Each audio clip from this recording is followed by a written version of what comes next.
अस्सलाम वालेकुम eight class. I am सासमा कामरान और आपके साथ मेरा थर्ड यूनिट चल रहा है और जो है उसका टॉपिक है बायोटेक्नोलॉजी और सब टाइटल में हमने आज लेना है introduction of gene into bacterium, why scientist use bacteria in genetic engineering and next topic हमारा एक और है सब टॉपिक कि how scientist insert gene in bacterium cell. ये हमने 3 चीज़ें आज पढ़नी है, इसको स्टडी करना है बहुत अच्छी तरीके से। This is very very important question as a long as a short. Okay, तो डायग्राम भी इसकी अच्छी सी आपने बनानी है।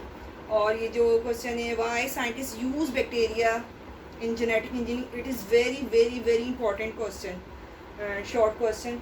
ये अगर 10 पेपर्स हुए हैं 8 क्लास के तो उसमें 8 पेपर्स में ये क्वेश्चन आया है, इसलिए इसको मस्ट बी लर्न। ओके, हम यहाँ पे लेते हैं जीन्स क्या काम करती है। आपको पता है कि न्यूक्लियस हमारे ह्यूमन सेल के अंदर न्यूक्लियस होता है, उसके अंदर थर्ड लाइक स्ट्रक्चर होता है जिसको हम क्रोमोसोम कहते हैं। और क्रोमोसोम के ऊपर जीन्स बैठी होती हैं जिनके अंदर इंस्ट्रक्शंस होती हैं नए जानदार, नए बेबी, चाहे वो जानवर का हो चाहे इंसान का हो, उसके लिए। ओके, तो अब जेनेटिक इंजीनियरिंग में हम इसको कैसे यूज़ कर रहे हैं कि इसको थोड़ा सा हम पहले लेते हैं क्या है gene. Gene act as a instruction to make specific substance protein which are use for specific purposes in the body. Gene जो है वो एक प्रोटीन के तौर पर काम कर रही है जिसके अंदर ख़ास किस्म की हिदायत मौजूद होती हैं जो कि इस्तेमाल की जाती हैं मुख्तलिफ़ मकासद के लिए, इंसानों की बॉडी के लिए। सही, यानी कि जैसे कि एक इंसान है जिसको शुगर यानी डायबिटीज़ की बीमारी है,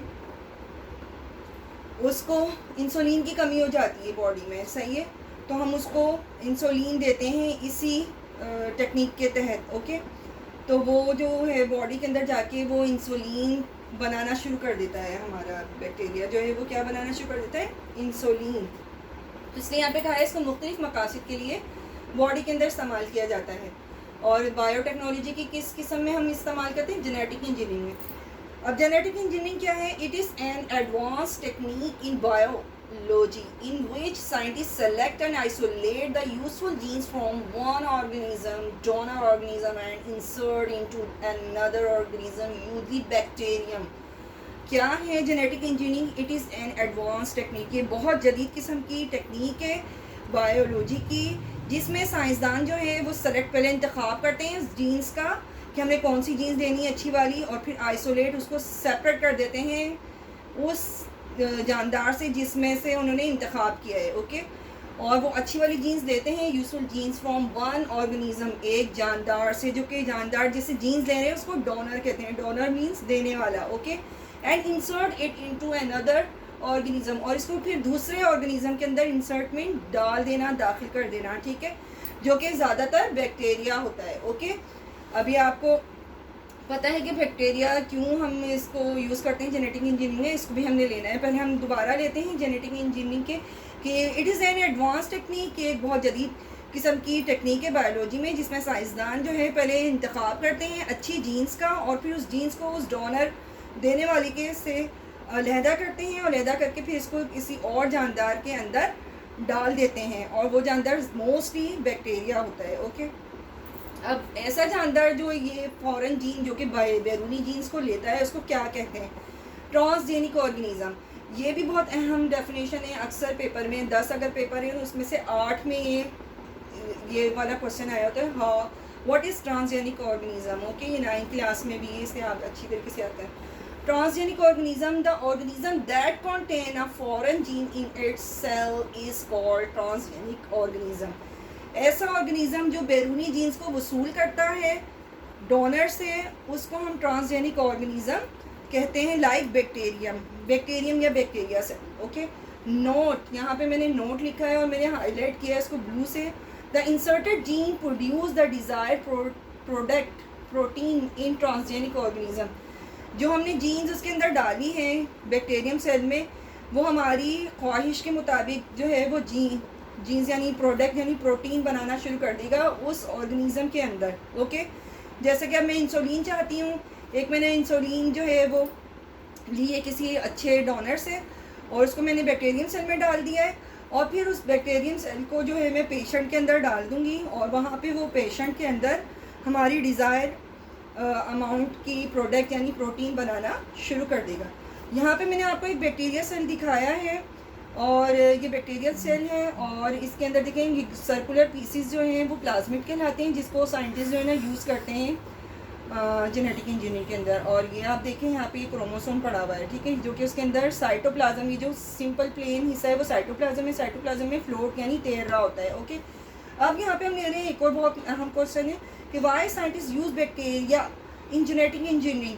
साइंसदान क्यों बैक्टीरिया को जेनेटिक इंजीनियरिंग में इस्तेमाल करते हैं। इसके 5-6 इसके पॉइंट हैं, लेकिन हमने यहाँ पे 4 को लिया जो ज़्यादा अहम है। Okay, first one is bacterial cell is very simple and easy to handle for the scientist. Bacteria cell जो है वो बहुत ज़्यादा आसान है और बहुत ज़्यादा ईजी है और सिंपल भी है। इसको साइंसदानों को इस्तेमाल करना बहुत ईजी है। ओके, इसलिए साइंसदान इसको ज़्यादातर जेनेटिक इंजीनियरिंग में इस्तेमाल करते हैं।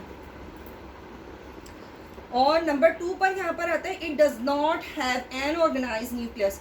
हर सेल के अंदर न्यूक्लियस मौजूद होता है जो कि ऑर्गेनाइज होता है, प्रॉपर न्यूक्लियस होता है, इनकी पूरी उसकी मुकम्मल शेप होती है। But in bacterium cell there is no organize nucleus. इसके अंदर कोई ऑर्गेनाइज न्यूक्लियस नहीं होता है, इसलिए इसको हैंडल करना बहुत ईजी होता है। ओके, सेकेंड पॉइंट ये। थर्ड पॉइंट क्या है आपके पास, additional circular pieces of DNA called plasmids are also present in the cytoplasm. अल्लाह ताला ने बैक्टीरिया के अंदर कुछ गोल गोल सर्कल वाले पीसेस रखे हुए जिसको हम क्या कहते हैं, प्लाज्मिड कहते हैं। और ये प्लाज्मिड जो है वो जेनेटिक इंजीनियरिंग में बहुत इजीली यूज़ हो जाता है। ओके, अब यहाँ पे 4th पॉइंट जो है, अच्छा रुकें, प्लाज्मिड। अच्छा, यहाँ पे आपको बता रही हूँ additional circular pieces of DNA called plasmid are also present in the cytoplasm. Cytoplasm के अंदर ये भी मौजूद होते हैं, जहाँ क्रोमोसोम मौजूद होता है वहाँ सर्कुलर पीसेस भी मौजूद होते हैं। यहाँ पे अब बताया जा रहा है 4 point which is very important, why scientist use bacteria in genetic engineering. It has a very fast rate of reproduction यानी अपने नस्ल में इजाफे का अमल, कि अल्लाह ताला ने बैक्टीरिया में बहुत ज़्यादा ये फास्ट रेट रखा हुआ है कि ये फ़ौरन अपने जैसे दूसरे डॉटर सेल बना देते हैं 20 मिनट के अंदर अंदर। तो इसलिए साइंटिस्ट ज़्यादातर बैक्टीरिया को यूज़ करते हैं जेनेटिक इंजीनियरिंग में, ताकि वो जिस प्रोडक्ट को हासिल करना चाहते हैं वो तेज़ी से पूरी बॉडी में फैल जाए। तो यहाँ से हम लेते हैं 4 पॉइंट, वेरी इंपॉर्टेंट पॉइंट है। It has a very fast rate of reproduction. A bacterial cell divides to form 2 daughter cell within 20 minutes. 20 minute के अंदर अंदर ये अपने जैसा दो दूसरे बैक्टीरियल सेल बना देता है, जिसके अंदर वही डिज़ायर प्रोडक्ट प्रोटीन मौजूद होती है जो हम चाहते हैं। ओके, अब यहाँ पे आ रहा है क्वेश्चन, ये कि बहुत अहम क्वेश्चन है, अक्सर वो लॉन्ग क्वेश्चन में आ जाता है आपको, या शॉर्ट में वो दे सकता है कि 2 स्टेप लिख दें, इसके 3 स्टेप लिख दें या 1st स्टेप लिखें। How scientist insert gene in bacterium. साइंसदान क्यों बैक्टीरियम सेल के अंदर जीन को कैसे इंसर्ट करते हैं जीन्स को बैक्टीरियम सेल में।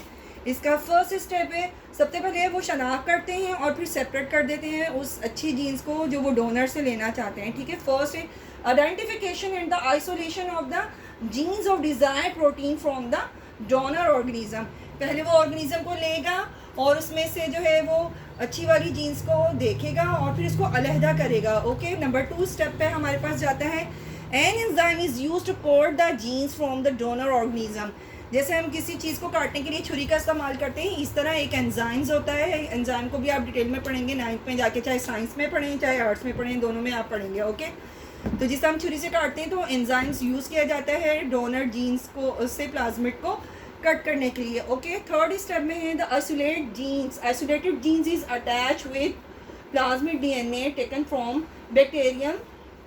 कहते हैं 3rd स्टेप में वो कह रहे हैं आइसोलेटेड जीन्स, जो आपने जीन्स को सेपरेट कर दिया है उसको आपने अटैच करना है बैक्टीरियम के प्लाज्मिड DNA से, जो सर्कुलर पीस है उससे, टेकन फ्रॉम बैक्टीरियम। ठीक है, 4th स्टेप में क्या है, same enzyme is use to cut the plasmid DNA at a specific site so that genes can attach at the cut end of the plasmid. अच्छा देखें, आपने जो डोनर जीन्स जो कट की है वो एक ख़ास जगह से कट की है। ठीक है, जैसे कि हम कोई किसी चीज़ को दूसरी चीज़ के साथ जोड़ते हैं तो हम जैसे कि हम कलमकारी करते हैं, एक जो है हम लोग गुलाब की शाख को दूसरी गुलाब की शाख के साथ जोड़ने के लिए हम जो है वो इस तरह करते हैं कि ऐसे काटा है हमने, तो जो दूसरा हमने इसके साथ जोड़ना है उसको इस शेप के साथ ऐसे काटना है कि दोनों जब जुड़ जाएंगे तो वो कैसे होंगे, ऐसे वो आपस में इजीली जुड़ जाएंगे। तो कह रहे हैं आपने ख़ास जगह से इसको काटना है और काटने के लिए जो एंजाइम यूज़ करने हैं वही बैक्टीरियल सेल के प्लाज्मिड को काटने के लिए भी वही यूज़ करने हैं जो आपने डोनर्स के जीन्स को काटने के लिए यूज़ किए हैं। ओके, यहाँ पे मैंने नोट लिखा है, एक अहम बात है ये भी, the attach genes of the desire protein and the plasmid DNA are collectively called recombinant DNA। कह रहे हैं यहाँ पे कि जो जीन्स अटैच हो जाएगी प्लाज्मिड जो है बैक्टीरिया का उसके साथ, तो उसको हम आम तौर पर इकट्ठा जो बोलेंगे वो क्या कहेंगे, रिकॉम्बिनेंट DNA। ओके, क्या कहलाएगी वो जीन अब टोटली तौर पर, जो कि एक डोनर से ली है और एक बैक्टीरियम सेल की प्लाज्मिड के साथ अटैच की है, तो वो रिकॉम्बिनेंट DNA बन जाएगा। स्टेप 5 है हमारे पास, the recombinant DNA is inserted back into the same type of the bacterium cell from which the plasmid was isolated. अब आपने ये जीन्स जो कि रिकॉम्बिनेंट DNA बन चुका है, इसको उसी बैक्टीरियम सेल में डालना है जहाँ से आपने प्लाज्मिड को कट किया था। ओके, उसी वाले हम लोगों ने बैक्टीरियम सेल में इसको डाल देना है। ठीक है, यहाँ पे वो कह रहे हैं मज़ीद नोट मैंने दिया इधर, the bacterium which take in the recombinant DNA is called modified bacterium, GM bacterium और ट्रांसजेनिक बैक्टीरियम। यानी कि वो रिकॉम्बिनेंट DNA जो था उसका मज़ीद नाम चेंज हो गया है, जैसे ही वो बैक्टीरियम सेल में चला गया है तो उसको हम क्या कहेंगे, उसको हम कह सकते हैं मॉडिफाइड बैक्टीरियम, यानी कि जदीद बैक्टीरियम हो गया, या GM genetically modified, G for genetically, M for modified bacterium. इसका कितने नाम हो गए, फर्स्ट इसका नाम हो गया modified bacterium, second GM bacterium and third one हम क्या कह सकते हैं इसको, ट्रांसजेनिक बैक्टीरियम। ओके, ये अपने माइंड में रखनी है, आपने तीनों नाम इसके माइंड में रखने हैं और तीनों नाम से पहले इसका क्या नाम होगा, रिकॉम्बिनेंट DNA। ओके, अब GM बैक्टीरियम किस तरीके से वर्क करता है इसको हमने देखना है। GM bacterium start dividing and produce bacterial colony, each colony contain a copy of the genes of desired protein. When bacterial colony grows, it starts making protein under the instructions of inserted genes। कह रहे हैं हर bacteria जो है वो body में जाने के बाद 20 मिनट के बाद अपने जैसा दूसरा दो बैक्टीरियम सेल बना देगा, इस तरह फिर 2 बैक्टीरियम सेल आफ्टर 20 मिनट्स मज़ीद 4 बना देंगे। इस तरह वो बनाते जाएंगे और उनकी एक कॉलोनी सी बन जाएगी और हर बैक्टीरिया वही प्रोटीन प्रोडक्ट को कंटेन करेगा जो हमने एक बैक्टीरियम सेल की प्लाज्मिड के साथ अटैच की है, वही जो हम चाहते हैं डिज़ायर अमाउंट की प्रोडक्ट प्रोटीन वो कॉलोनी की शक्ल में बनाना शुरू कर देगा। इस तरह बॉडी में जिस चीज़ की कमी होगी वो फौरी तौर पर पूरी होना शुरू हो जाएगी। उम्मीद है स्टूडेंट आप लोगों को ये लेक्चर अंडरस्टैंड हो गया होगा। आपके पास बुक्स मौजूद हैं, उसमें रिकॉम्बिनेंट DNA की पिक्चर्स को आप अच्छी तरीके से देखें और उसको आपको बगैर देखे ड्रॉ करना आना चाहिए, इसको लेबल करना आना चाहिए, क्योंकि समटाइम वो कह देता है only draw process of recombinant DNA। ठीक है, तो आपको ड्रॉ करना और लेबल करना आना चाहिए। अभी मैं इसको लेबल करती तो बहुत टाइम लग जाना था, अब बुक्स से उसको देख सकते हैं। ओके, अल्लाह हाफिज़।